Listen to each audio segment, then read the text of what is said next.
Sa aklat ng kronika matatagpuan, isang hari ng Huda, may takot sa puso gaya ng sinuman.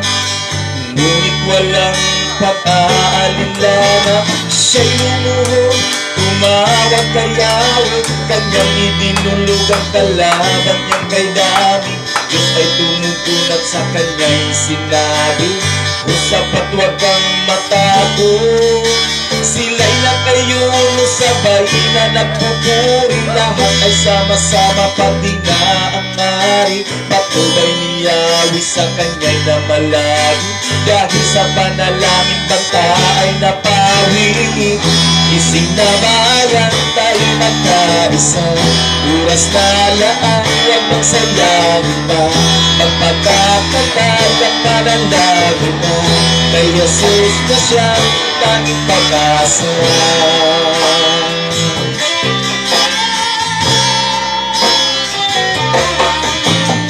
Sa ating bayan ating nalalaman, kahit ang iba'y nabubula-bulagan, di mo may kagatwa ang katotohanan. Isang araw ay wala ng kalayaan, kawawang bansa kung si Jesus di magkakari. Walang patutunguhan sa masasawi, ating inang bayan walang pasubali.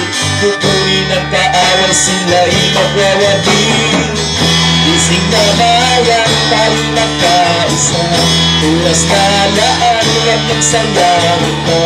Magpapakatatag at mananangin na, kay Jesus na siyang tanging pag-asa. Gising na bayan, tayo magkaisa, oras na laan, huwag magsayangin pa. Magpapakatatag at mananangin na, kay Jesus na siyang tanging pag-asa.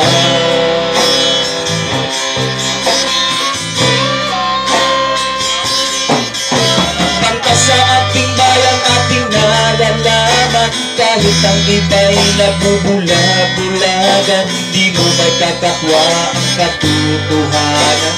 Isang araw ay wala ng kalayaan, kagawang bansa kung si Jesus di magkakari. Walang patutunguhan sa masasawi, ating inang bayan walang pasubali.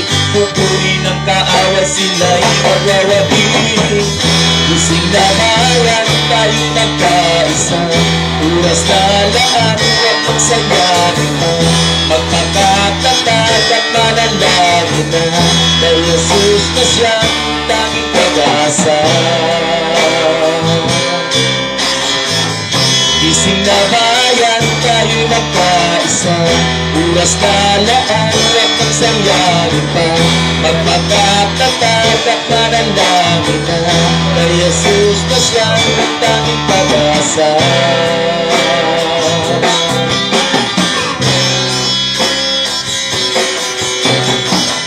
Gising na bayan, tayo'y magkaisa, oras na laan, huwag nang sayangin pa. Magpakatatag at manalangin na, kay Jesus na siyang tanging pag-asa.